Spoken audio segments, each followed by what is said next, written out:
aki a mostani határidőt elmulasztotta, legközelebb márciustól igényelheti az ingyenes készpénzfelvételt, mondta a Sütő Ágnes, a Bankszövetség kommunikációs vezető. Minden hónap 20. napjáig a következő hónapra vonatkozóan már el lehet indítani ezt a kedvezményt.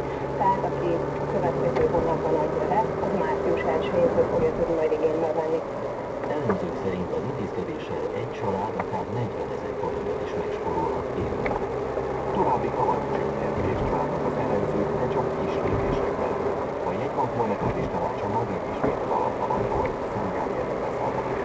Az elemzők szerint most már tényleg apró kamatcsökkentések lehetnek, így a többség, közöttük Trifon Maria Nagycibbank elemzője és legfeljebb 10 bázispontos kamatvágást vár. Természetesen nem zárható ki, hogy ennél nagyobb lépésre kerül sor, vagyis hogy 20 bázisponttal mérséklődik az alapkamat, de azt gondoljuk, hogy az MNB-nek az elmúlt hetekben mutatott kommunikációja, a piaci folyamatok indokoltá tehetik azt, hogy az előző időszak erőteljes kamatcsökkentési hullámát követően lassítsanak a tempón. Az elemzők arra számítanak, hogy az MNB áprilisig tovább csökkentheti az alapkamatot, arról pedig, hogy hol állhat meg az irányadó ráta, Németh Dávid, a KNH Bank elemzője a következőket mondta. Most jelenleg ilyen 2,7%-ra várom az alapkamatnak a mélypontját, egyébként sokan 2-2,5% közében kamatcsökkentési ciklus végén. Az elemzők az év végéhez közeledve nem zárják ki a kamatemelést sem, amelyet a beinduló gazdasági növekedés is indokolhat. Feljelentést tesz a Jobbik a nagykátai időközi választás ügyében. A párt szerint szervezetben szállították az MSZP és az Együtt-PM jelöltjének támogatóit a szavazásra. A kifogást tegnap nyújtották be a helyi választási bizottságnak, amely egy tagokra szavaztak. A választás egyébként egy független jelölt nyerte, Imre Balázs összeállítása.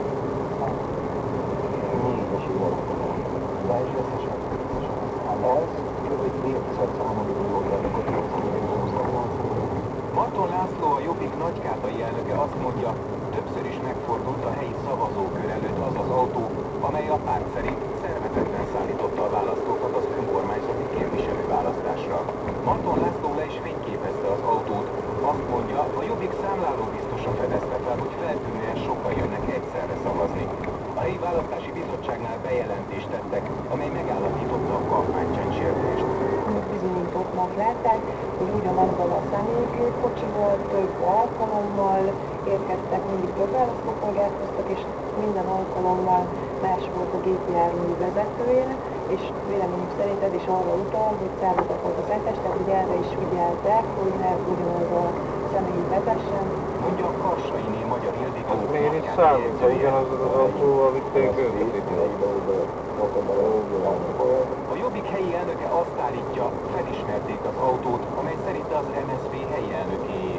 A Jobbik büntető feljelentést is tett az ügyben. A párt szerint a baloldal minden eszközre vett a választási győzelem érdekében. Csanádi Gábor Ferenc, a Jobbik Pest megyei alelnöke. A szocialista jelölt érdekében történt szervezett szállítás. Ez a jelölt a szocialista, az egyik országváltó pártja és a Párbeszéd Magyarországért mostan közös jelöltje volt. Kerestük az MSZP és az Együtt-PM választáson induló közös jelöltjét, de nem tudtuk elérni. A szocialisták helyi elnökével, aki a Jobbik szerint az autó tulajdonosa, viszont sikerült telefonon beszélnünk, interjút azonban ő sem akart adni. Elismerte, hogy az ővé a kocsi, de azt állította, hogy a választás napján kölcsönadta egy vállalkozónak. Azt azonban nem árult el, hogy kinek. Azt is mondta, hogy fél éve már nem ő a szocialista párt helyi elnöke, ennek ellenére az MSZP központi honlapján a nagykátai alapszervezet elnökeként az ő neve szerepel. Az MSZP sajtóosztályát is kerestük azzal kapcsolatban, hogy jelöltjük ügyében kampánycsendsértést állapítottak meg Nagykátán. Válaszukban annyit írtak, nem kívánják kommentálni a helyi választási bizottság döntését. Zsigó Róbert, a Fidesz szóvivője szerint a bajai és a fóti időközi választási botrány után bebizonyosodott, hogy Nagykátán is csalt a baloldal. Megdöbbentő egyébként, hogy újra és újra választási csalások kapják a baloldal baja, Fót, most pedig Nagykáta. Úgy tűnik, hogy választási csalások van, ahol a Gyurcsány koalíció beteszi a lábát. A nagykátai időközi önkormányzati képviselőválasztást egyébként egy független jelölt